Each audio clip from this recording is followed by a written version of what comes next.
channel. Some kind of Christmas special. The Advent Calendar House will not be seen tonight, because it's an audio podcast. Welcome to a very special episode no one wanted to see, but everyone will hear, covering a very special episode of Batman the Animated Series from 1992. Yes, it's Christmas with the Joker! I'm diseased maniac Mike Westfall, and joining me are two very merry helpers. First, a familiar face on the show, it's the Clown Prince of Customary Gruel, Joey O. Hey, Joey. Hello, Michael. Wow. That was eerily good. Thank you. Oh, and secondly, a man who fights endlessly to prove once and for all that Gotham City is in the Garden State. From the Purple Stuff podcast, it's Jay from the Sexy Armpit. Welcome, Jay. How do I follow that? I feel like I'm in the room with Mark Hamill right now. Those impressions were fantastic. Actually, I could try. Maybe let me try something on my own. Do it. It's never easy with the Joker impressions. No, thanks. Yeah, I mean, that's no Kevin Conroy, but I had to give it a shot. So thanks for having me on, guys. Yeah. It was good, not better than I can do. So all three of us are really big Batman fans, and we grew up with and love the animated series. But I want to know, before we get started, where this particular episode, where Christmas with the Joker falls among your favorites. Is it top tier like myself, or does it kind of fall somewhere in the middle or bottom for you two? Let's start with Joey. Rewatching it the other day, it's pretty thin. I mean, we'll get to, the more about the episode, but I mean, I like it for, the nostalgia of it and the importance of it, but there's a lot of episodes I love way more than this one. No offense to, the lawful family. Well, I got to say, there's a lot of stuff online where when you really look into critiques of the episodes, some writers go into real depth and detail to try to prove that, like, that Joey was saying, it's kind of a thin episode. So not much is going on, but especially from, a young kid's perspective, which, most of us were when we were watching this, like, I think it's such a classic, and it didn't really matter at the time. It was more like, oh my God, this is Batman and a Christmas episode. And it's kind of a weird population of people like us where that would appeal to us. Yeah. I could talk to you about probably 100 of my friends who a Christmas Batman episode wouldn't mean a damn thing. But like, to me, that was like, no way. This is like the best of both worlds, So I think for me, I have no complaints. This is one of my classics, one of the, probably, if not the top 10, it's definitely way up there for me. All right. I think that was a good year, because didn't Batman Returns come out in 1992? That was a good year for Batman and Christmas, kind of. Mm-hmm. Yep. Yeah. I could talk about this show like forever. It is one of my 5 Batman Forever. One of my 5 favorite shows of all time, I would say. I really love Batman animated series. We could just talk about this for like hours. There's actually, I'll plug a podcast that I think is done at this point, which is Batman the Animated Podcast. It ran for a couple of years. There's a like sketch comedian voice actor in LA who put it together. His name is Justin Michael, and he had, a lot of the writers, a couple of the actors. He had Paul Dini on like, I don't know, 8 or 10 times, and he did episodes about every episode. Not every episode, because he ran out of episodes, or he ran out of episodes of his podcast. But a lot of like what's in my brain about the show in the last few years is because I listened to every episode of his podcast over the last like 4 or 5 years, however he ran it. I did listen to one. Well, I think it's still going. It's up in the hundreds, but it's called the Arkham Sessions, and it's a little different perspective. One of the hosts, she's a psychologist. So she takes that perspective and goes into these episodes, and I'll bring that up a little later because, it's a Joker episode, so lots to say about the Joker. But as far as where I would rank this, I thought really long and hard, and I mean, I'm wearing those rose-colored nostalgia glasses because this, I think, is my second favorite episode. Wow. That's interesting because it's the second episode of the series. It is. Well, it's the second one they produced, not the second aired. Right, exactly. Right, because they wanted to air it. Yeah, closer to Christmas. Yeah, it aired November 13th, 1992. I don't know if that was a Friday or not, and I'm not looking it up now, but It was. and that might be too high, but because I still watch it every December and it holds up for me, I'm keeping that at number 2. Number 1 for me is also sort of a wintry one. It's Heart of Ice, focusing on Mr. Freeze. Mm-hmm. I knew you were going to say that. Yeah, well, I think it's a pretty popular choice for number 1. It is. What's your favorite, Jay? Geez, I didn't even come prepared with that, but I guess if I had to just go with something like really quickly, it sounds really bizarre, maybe, but I think I'd really love Perchance to Dream. Ooh, that's a good one. Yeah, I love the Raish episodes, Yes. but I mean, I gotta say, like, the first episodes that I saw were the Catwoman episodes that were aired as a preview with Red Claw. And wow. They aired those as, I don't know if you guys remember, they aired them before the series started, No, I don't remember that at all. I just remember going in, and the first one I saw was the one with Man-Bat. Yeah. The way they did, I'm sorry, I'm going to be pedantic about this, I guess. But yeah, no, On Leather Wings aired on like a Sunday night, I want to say, at like 7:30, and then I think Cat and Claw was like the first 2 weekday episodes. Okay. Which, yes, let's see, they're all the air dates are on the Wikipedia entry I have up right now. So I think what happened was, though, is that it was like you said, it was Sunday night. I remember On Leather Wings. Yeah, exactly. But no, they did do a preview of the Red Claw episode. It was like on a weekend morning, and that's You're right. Actually, I'm looking at this. You're right. Yeah, and the only reason why I remember that so vividly is because that was we had been waiting. I don't know if you guys were in the same boat as me. You sound like you are, but I had been waiting so long to see the actual finished product of this because I used to read. I don't remember the exact magazine, but it was like some sort of comics digest where they did a preview of it. It was like a kind of a fold out, and it had all the character style guide, that you would see coming up in the show. Oh, I've seen that.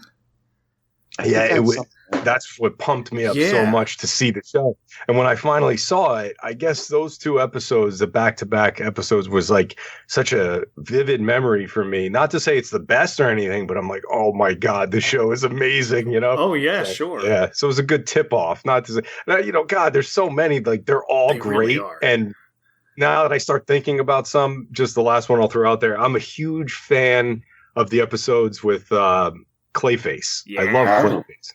He's underrated. So, yeah, there's just a few. Although I love this episode, Christmas with the Joker's classic. And while we're talking about first, and it was the first produced episode featuring the Joker, and that means it's the first performance of the character by Mark Hamill. And at this point, it had been almost a decade since Return of the Jedi, and he had taken quite a bit of some time off.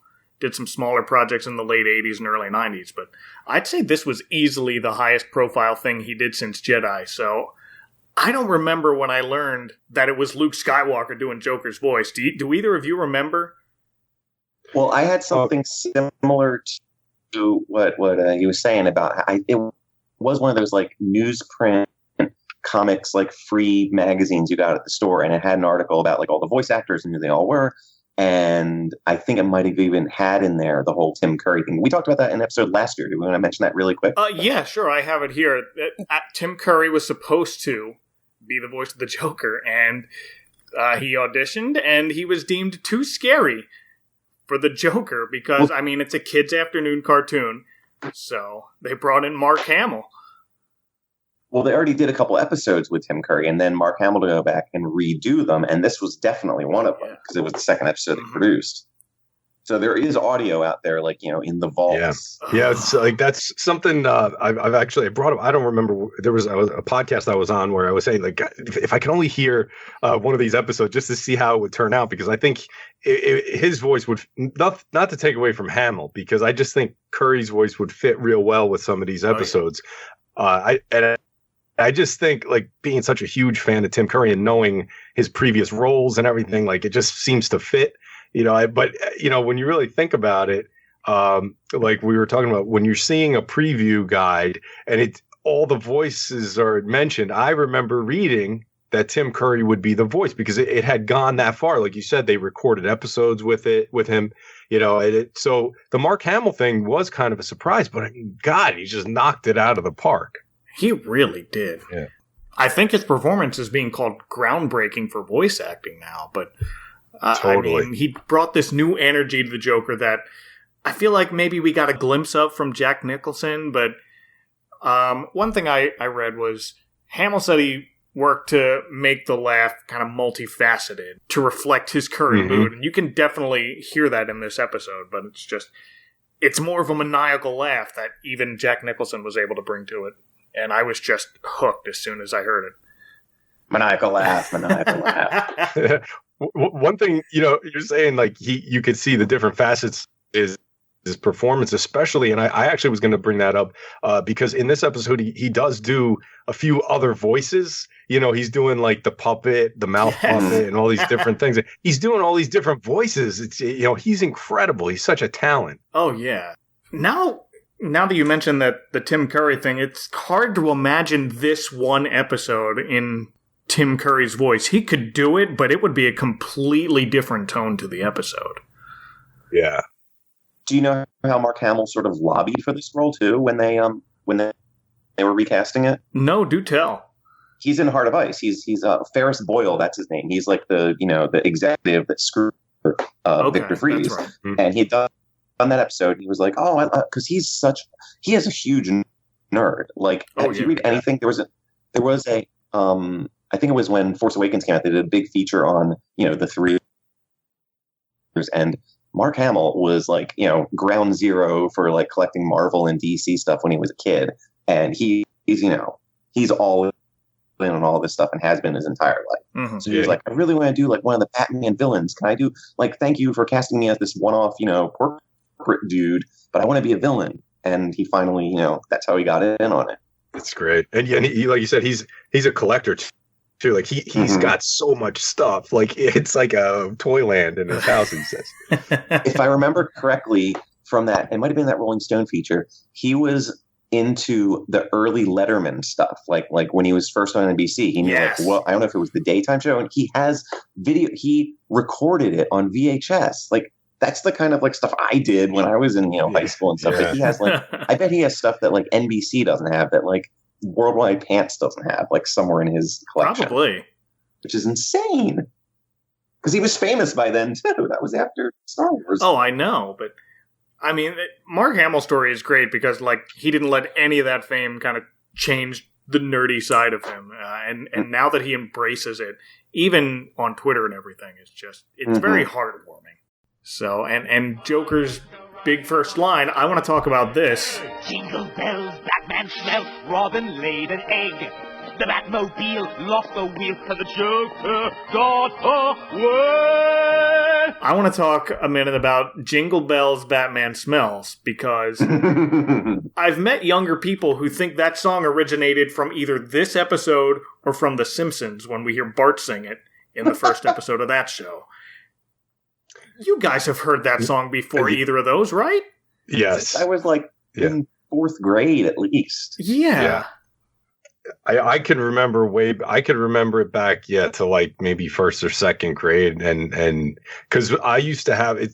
I love that you brought this up because it's just one of those things that I saw someone comment on Twitter, and the comment was essentially, I don't like when people sort of brag that they were, they saw a movie when it came out, or like in the theater, or experience something when it came out, like as if they're better. And I wouldn't never say I'm better, but when we're kind of older at this point, so if I can tell somebody, hey, that didn't originate in this cartoon, okay, let me clear that up because it didn't. It goes way back, and whoever came up with it is not credited. No, because it apparently goes back even farther than our childhood. So back in 2006, there was a blog by a software engineer by the name of Bob Weir who kind of crowdsourced people's personal histories of knowing about Jingle Bells, Batman Smells, Robin laid an egg, and all that. And the general consensus from the comments reading those is that this dates back as far as the 60s, around the time the Adam West TV show and movie were popular. Yeah. So I would have never guessed that it was that old. I remember it just, I don't know, they always attribute it to just playgrounds, and somehow there's this viral element that spreads around the country. Like, why does every kid know that the floor is lava? My 3-year-old knows that the floor can turn into lava. I didn't teach him that yet. And he just, my wife's like, did you hear him? And I'm like, we're not there yet, but all right, now we're here. Floor's lava. I think, it lent ammunition to, like you said, kids on the playground. That actually was probably how I first heard it, because I remember I was such a huge Batman fan, and like I was always known as like the Batman kid because most of my friends weren't into any of this stuff. So if anyone wanted to kind of start some crap with me, that's one way to do it when you're like 5. So I used to get that a lot. Oh man. I mean, I remember hearing the first version I heard of that was that Santa smelled and Rudolph laid an egg. But very shortly after that, it turned into Batman and Robin. And then the second part of it with the Joker getting away, I was like, oh, okay, well now, for some reason, the song makes sense to me. Yeah, exactly. And the one other thing I want to bring up about this, it's a blink and you miss it thing, but apparently right as the Joker is about to get away and he ascends the big Christmas tree that turns into a rocket, he salutes this other inmate at Arkham who resembles Charles Manson. I saw that reference. You did see that reference. Yeah. Okay. But now I'm saying I saw a reference. I never realized it though. Yeah. Oh yeah, but now I have this headcanon of Charles Manson just spending his Christmases in the 90s transferring to different institutions around the fictional universe, because I think he was also in a Christmas episode of South Park in 98, I want to say. For some reason he just like, yeah, let's let Charles Manson transfer to another institution for Christmas. halfway, like all the way across the country. There you go. Yeah, right. Because I think he was in California. He was in California. Gotham City's in New Jersey. We've established. Yeah, he ends up in Colorado in the late 90s. So it is kind of random, but it I guess for those of you, I don't think any of us kids would have picked up on that. Oh, I didn't pick up on it until I watched it again. It was just like, that's supposed to be Charles Manson, and I looked it up. Yeah, that's supposed to be Charles Manson. I love how many things that animators love to just hide in their episode. Yeah, just throw some inside jokes. Have you seen the Batman animated book? It's one of my like most prized possessions because it's way out of print right now. Oh, really? It's a book. Yes, by all the a lot of creators. Paul Dini did a lot of work, and it's got sketches, it's got like models, and there's a famous drawing in there of like, here's everything we couldn't get past the censors, and there's knives and alcohol, and Catwoman's not wearing much. So then we cut to Christmas Eve at the Batcave, and wait, let's say one more thing about how that rocket tree is up there in the most insane Joker plots ever. Is that how did he do that? How did he turn a Christmas tree into a rocket? That he puts the star on top, not even a star, he puts the topper on it, and that turns it into a rocket. That turns it on. Crashing through the roof in a one-horse open tree, busting out I go, laughing all the way. This whole plan, this entire scheme that lasts the entire episode is just so far-fetched. And that's what I love about Batman villains, is that you can't do that with any other villain without it being ridiculous. But somehow in Gotham City, it makes perfect sense for the Joker to have hijacked a tree, turned it into a rocket, and then later on, we're going to see he turns a TV or a radio satellite into a cannon. And he's got like an entire closed down toy factory at his disposal. And it's just, I love that about Batman villains. Did you notice? Did you guys notice, like, he really loves to take over the airwaves? I think he's just got a secret love for like broadcasting. Oh, yeah. Joker's like this big pirate radio fan. I feel like there's another episode. It might have been a Justice League one, but I feel like he's done this again. He's done it again. He did it it in I think he did it in one of the movies too. Well, he did it twice because he did it in 89, Mm-hmm. and then in The Dark Knight, I think, right? I think he went on. Yeah. Oh, I haven't seen The Dark Knight since it's it just came out. It's just, I think he's just like he's got a little thing for being on the air. He's a got performer. the chops for it. Yeah. That's it. But I love the pairing in this episode of old curmudgeon-y bah humbug Batman with this cheery, full of Christmas spirit Robin who just wants to stay home and watch It's a Wonderful Life on Christmas Eve. But I like that Robin, because this is our first appearance of Robin in the series too, I like that he's not turned up to 11. It's like 3 years before we get Chris O'Donnell Robin, and before that it was Casey Kasem Robin. But here at least it's a very new depiction of Robin, at least to me. He wasn't the campy, holy nativity Batman. Yeah. Boy wonder. I thought they did a great job. You know, that's probably like one of my favorite Robins. He was like really well done. Definitely and, you know, I like the design because it was based off when they revamped his costume in like, what was it, 1991, I believe, when they revamped his costume in the DC Comics. Right. So like they had based it sort of off that, which I thought was really cool. But like even the performance was great. And I like how, like you're saying, that it evened Batman out, you know? It was really cool like that. Yeah, they actually felt more like a partnership. And we haven't seen that before. But Robin wants to make a deal, you know. If we go out on patrol and Gotham's quiet with no sign of the Joker, we come back here, have Christmas dinner, and watch It's a Wonderful Life. And then comes probably my favorite joke of the whole episode. You know, I've never seen that. I could never get past the title. I always think of that because I've never actually seen It's a Wonderful Life, and oh, really? I just love that line. Never guessed the title. I've never watched it either. I got to be honest. I've seen like every parody. You know, I've seen like Dana Carvey doing it on SNL. You've seen so many like parodies and versions of it. Oh yeah. It feels like I've seen it, but I haven't.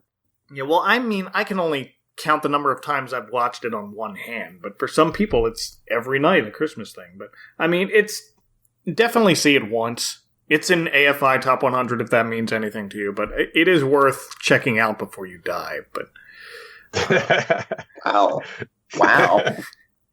But I mean, I'm kind of glad that they don't overplay it like they do A Christmas Story. I mean, I still love A Christmas Story, but it's also because I'm not going to turn on TBS and just leave it on all day. So I feel like they're keeping it low-key with It's a Wonderful Life, and that's how it's still hanging on. I used to watch this every Christmas Eve because that was like one of my traditions. Yeah. And, you know, we used to tape all the episodes on VHS, me and my friend.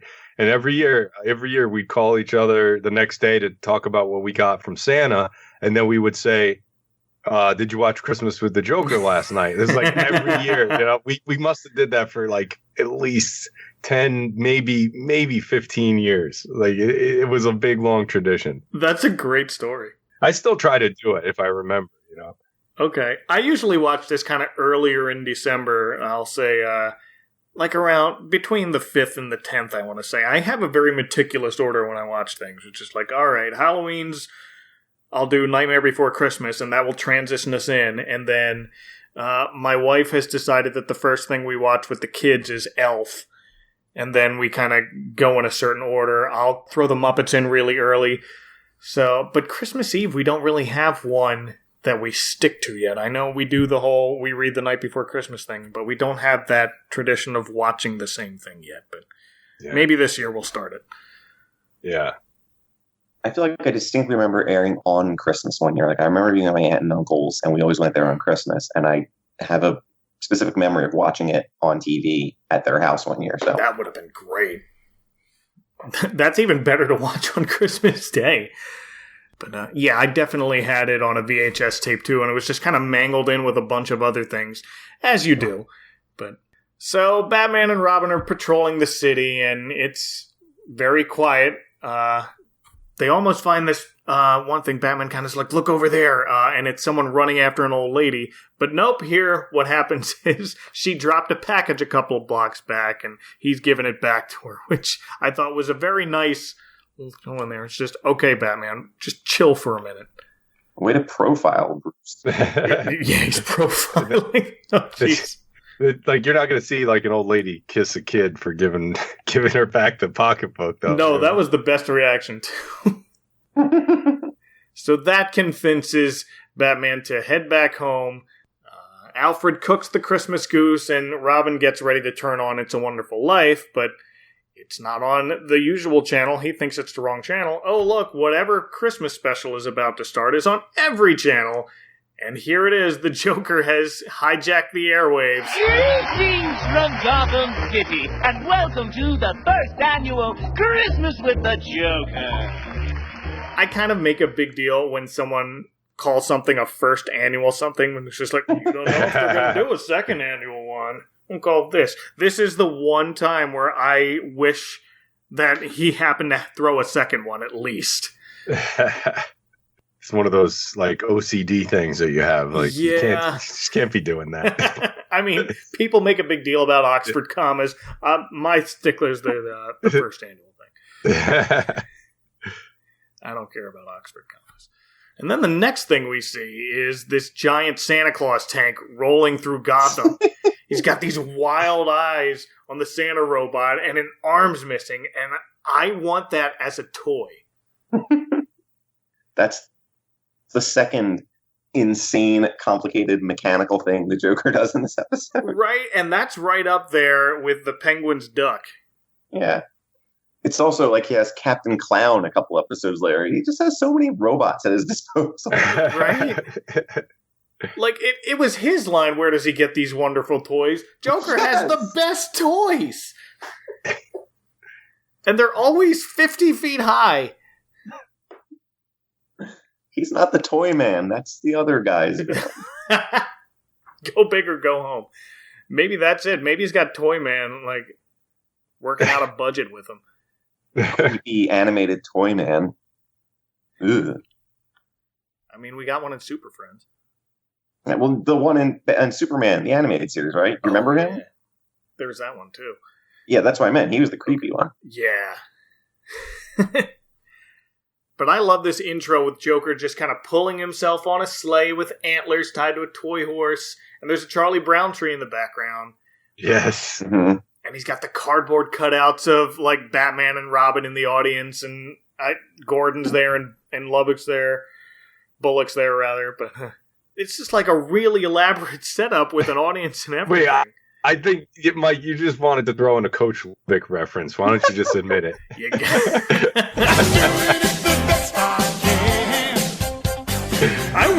I'm gonna look back. He's probably in there. Yeah, I got TGIF on the brain because the last time I recorded was with Chad, who does the TPIF podcast.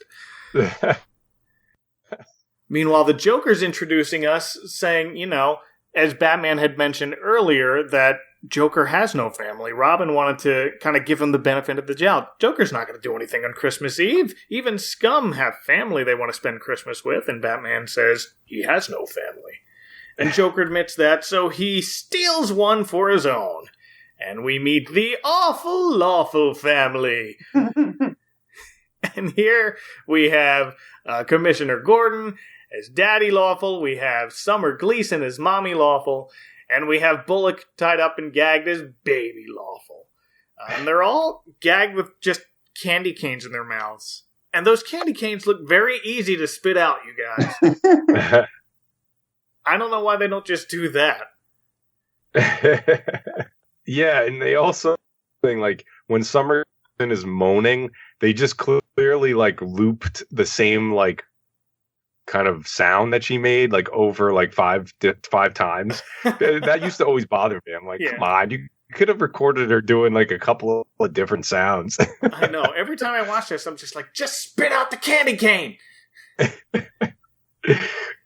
Oh, wow. I didn't know who really played Summer Gleason. Mary Devon. She's done a ton of anime, and her only other, like, American animation role, Carmen Sandiego. Wow. I never would have put that together. Carmen Sandiego Word Detective and Carmen Sandiego Math Detective.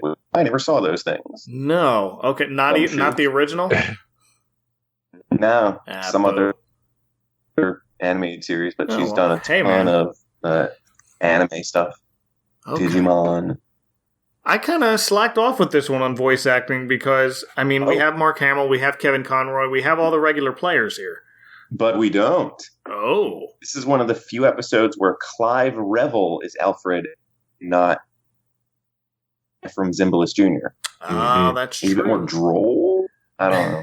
Yeah, it's a little bit jarring too, because if you're used to this one's like it's a little tough to get used to. Oh yeah. Also, like Kevin Conroy, you can tell like it's one of the first episodes. He's a little more stiff performance overall. Mm-hmm.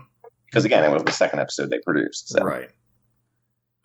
Got to get out the kinks, but I mean, it's definitely passable. So here the Joker reveals, I'll bet Batman wishes he had a family just like mine.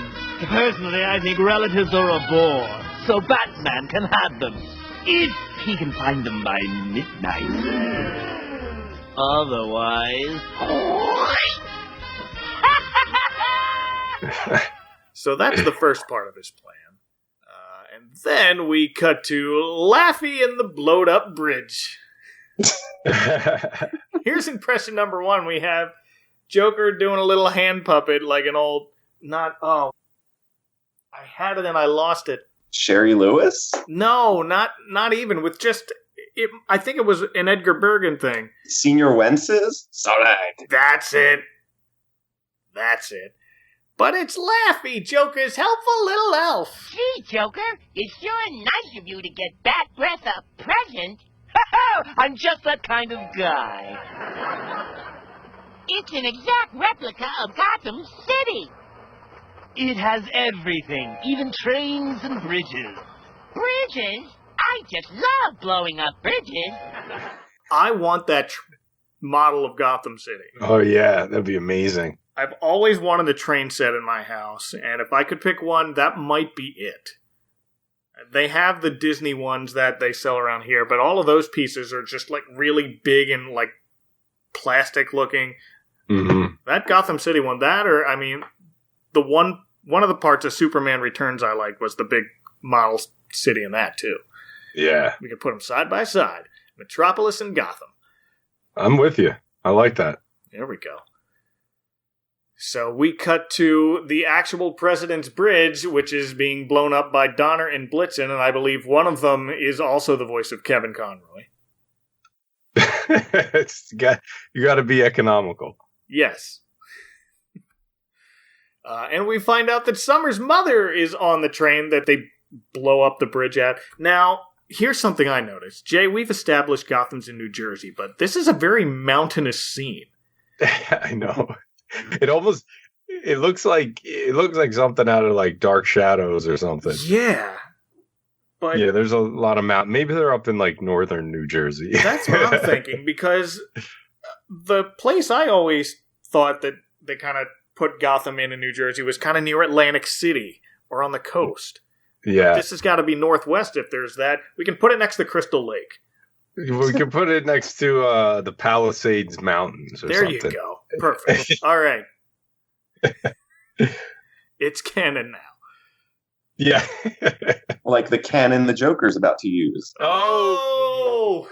So, well, Batman and Robin get to the train in time, and Robin unhooks the passengers, and Batman gets the conductor out, and they stop it just in time. And we get our first little bah humbug from Laffy. Bah humbug! I hate Batman and Robin. Then let's get rid of them. Oh boy! Let's build a snowman! So, Batman has isolated the signal from the broadcast up on the top of the observatory in Mount Gotham, and he turned the telescope from the observatory into a cannon. How? When? We don't know. Right. How do you do that without anyone noticing?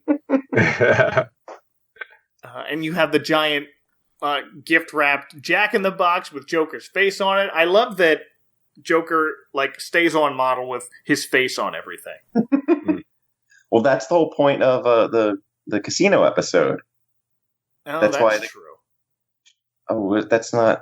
It's just called Joker's Wild. Casino.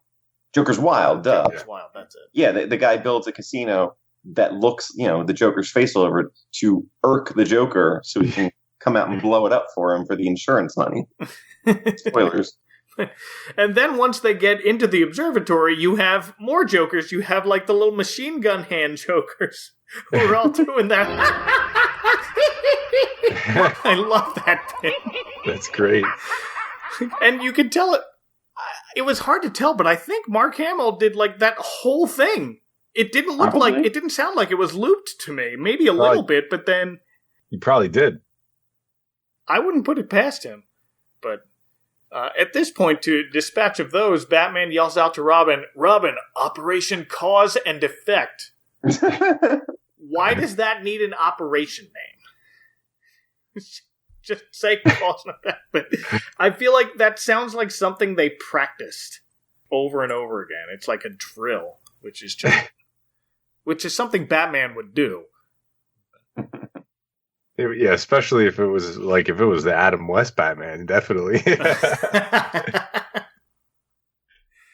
And here they disable the cannon and everything, but Joker's not there, so they're trying to figure out, all right, where is he now? And Batman admits it's up to him now to give him a clue, and only a miracle can save the hostages, is what he actually says. And here we come to impression number 2, is the upside-down chin with the angry face. Where's that Bat fella? And that Robin fella. Ooh, they're gonna spoil my Christmas. What's the matter? Can't they figure anything out? Time's up. I'm rubbing everybody out at midnight. Oh, I have something to say about that. Oh, do you? Watch the animation of that thing. Do you know what I'm talking about? I don't. When he turns right side up, he has like the little like sweater attached to it. Uh-huh. He takes it off and it comes off of his face. Like it's like a cloth almost with the face drawn on it instead of it just being drawn on his actual face. But it's also like pale Joker skin. It's a very weird animated moment. Well, I'm going to find a screenshot for that or like turn it into a GIF or something and put it in the show notes. Yeah, when we release you need to. Okay.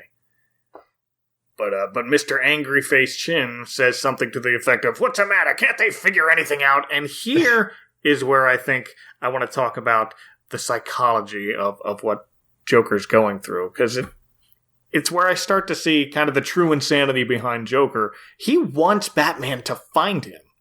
Is he that lonely on Christmas that his only family is Batman and he lives for that cat and mouse game with him? Ooh, you're right. I buy it. And I feel like, mentioning the Arkham sessions again, I think they might have pointed out there that, Joker just really needs some company for Christmas and he can't think of anyone who actually wants to hang out with him but Batman, because that's the only one who's going to, actually pursue him. Robin wanted to stay home. Well, yeah, that's his, like Batman and Robin, that's his extended family, They can't live without each other, really. Yeah. Destined to do this forever. Right, there it is. Then we cut to Summer opening this wrapped gift, and at what first looks like her own free will, but, she's probably opening a gun pointed her off screen, but because otherwise it makes no sense. But here it's a Betty Blooper doll, which is public domain Betty Boop as a kid's doll. But who was it? I forget the name. There is a villain that's like that, right? The ventriloquist? Baby doll? Baby doll, yeah. Oh, but she had the blonde hair, didn't she? You know what? No, I'm thinking of Drawn Together. She looks like the one from Drawn Together. Oh, ooh, there's a shot I haven't thought of in a while. Yeah. Well, Robin comments he hasn't seen the Betty Blooper doll in years, but Batman off the top of his head knows, they don't make them anymore. The Laughco Toy Factory went out of business 14 years ago. He was a big fan, obviously. Yeah, or like a business partner or something. Because at first I'm thinking, why does he know that off the top of my head? It was just like, well, Bruce Wayne knows that off the top of his head because he would know if a business has to get liquidated or whatever. He's a businessman. Yes.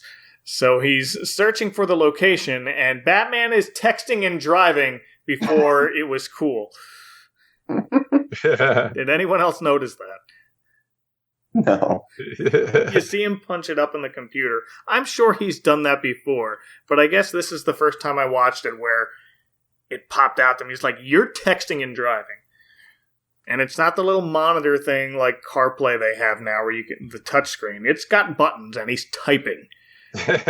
And it's the Batmobile. Why doesn't he have a microphone? It's just like, Batmobile, go to 3rd and Main. Yeah. He has like Bluetooth because they'll talk to Alfred over it a lot. Yeah, and they're watching TV. I don't think they. I don't know if it's a Wayne's World signal thing where it's just one car or what.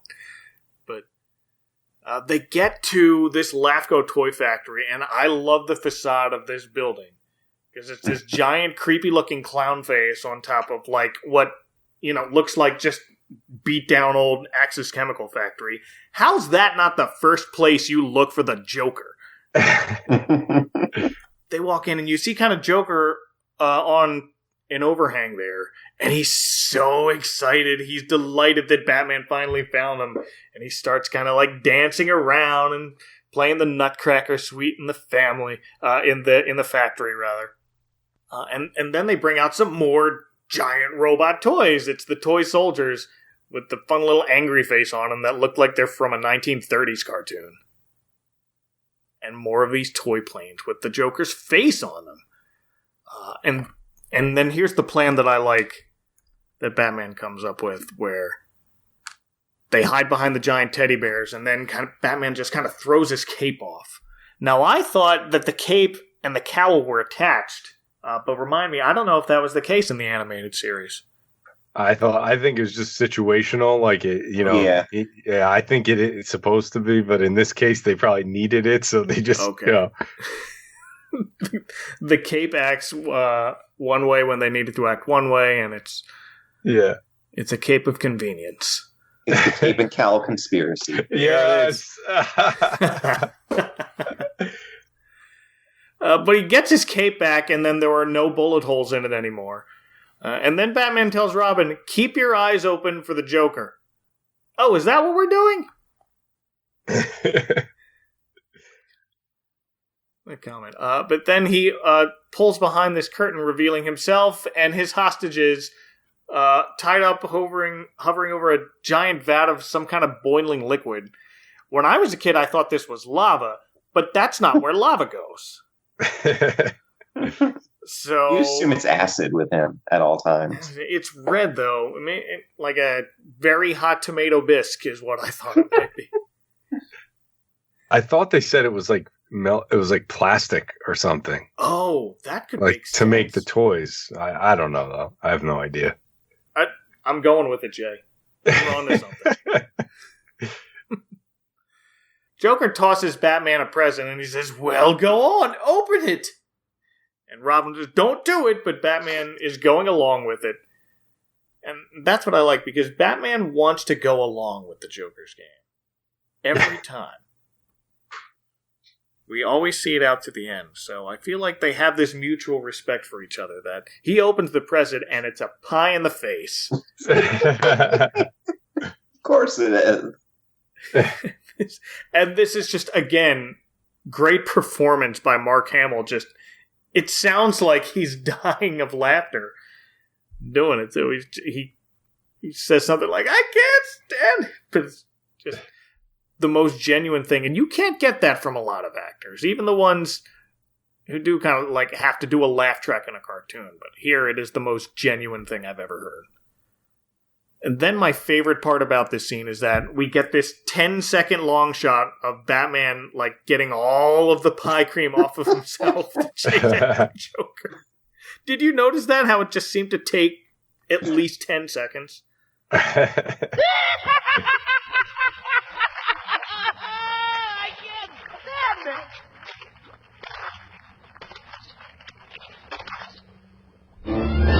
I mean, the pacing for the show was very often slow just because of the inspiration behind the animation style. I feel like watching very old Superman cartoons, the animation was just, it was more fluid, so it looked like it was slower. But this felt more like it was Peter Griffin from Family Guy falling down and doing, for 60 seconds.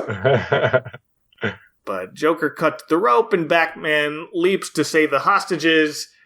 He tries to grab Joker, and this is my last little favorite bit that he does. Joker has a fake jacket on with a fake set of arms.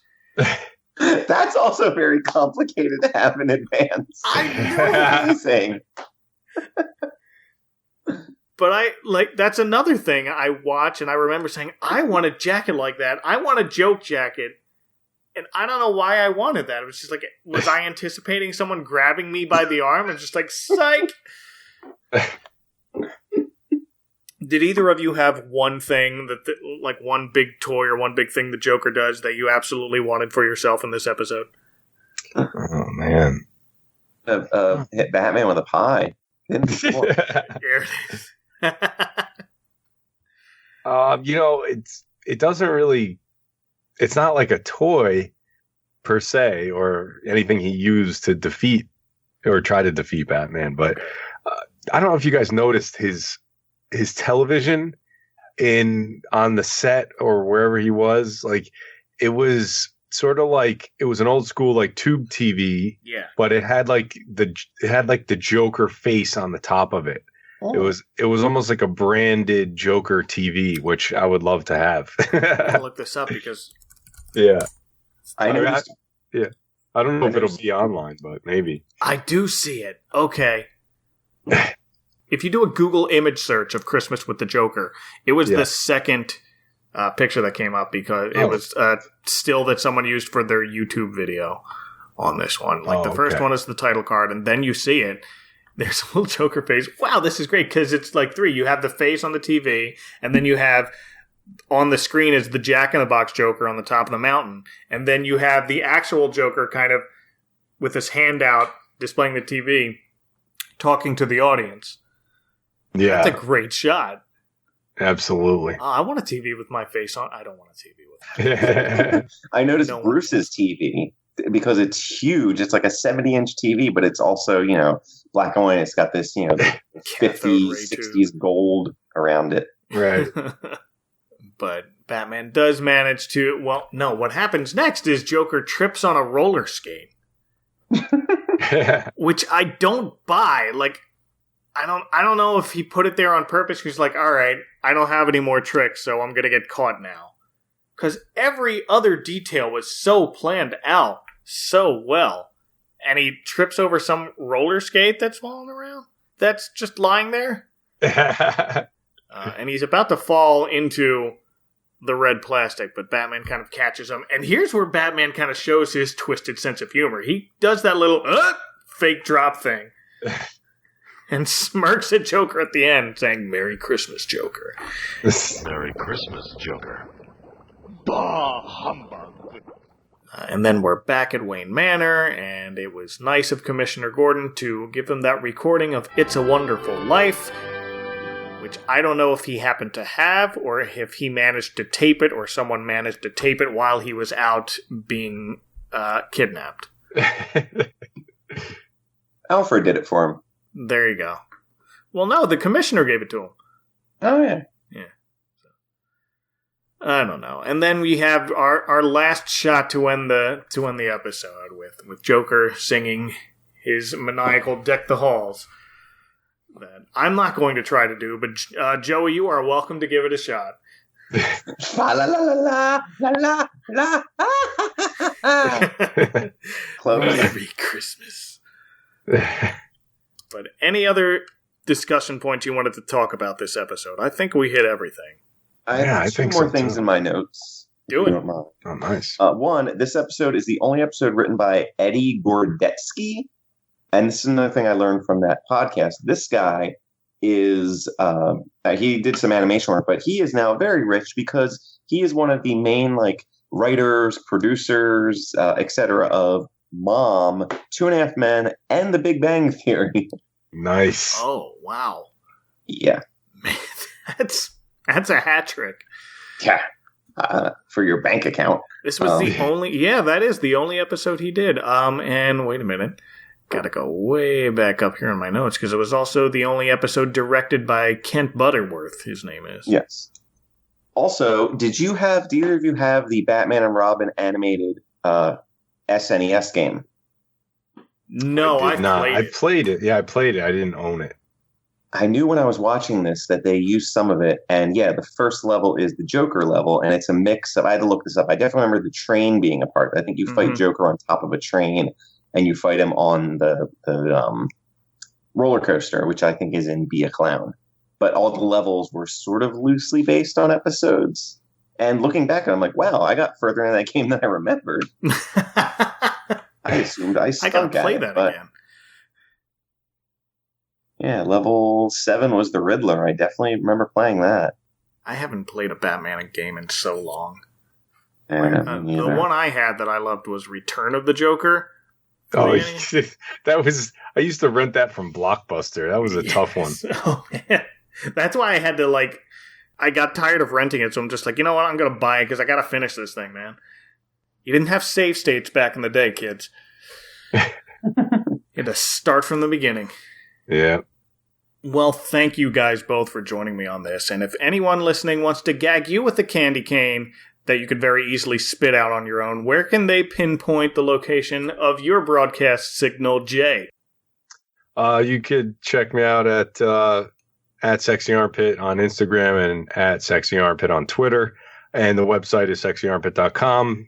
And thanks for having me on. All right, Joey.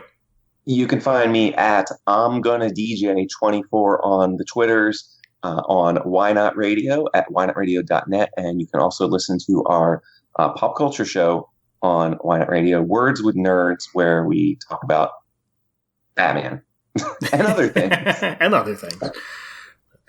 And you can follow this show at adventcalendar.house and on Twitter at adventcalhouse. And my personal Twitter's FallWestMike. Gentlemen, thank you again so much for stopping by. This was fun. It's been a million laughs.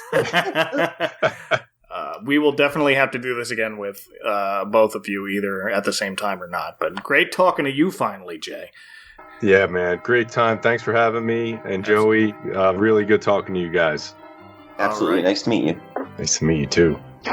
We now gain a barrel. La la la la la la la la la la.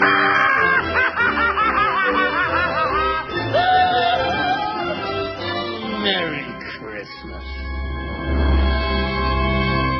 The Advent Calendar House is part of the Christmas Podcast Network. To find more shows like this one, visit ChristmasPodcastNetwork.com.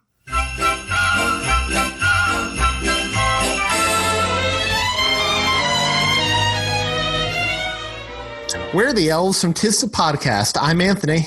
I'm Julia. And I'm Tom. And Tis the Podcast is a proud member of the Christmas Podcast Network. Join us each week as we rank, review, and discuss all your favorite Christmas movies and television shows. Sometimes we agree, sometimes it's a verbal brawl, but each and every week is guaranteed to be fun. Come join us.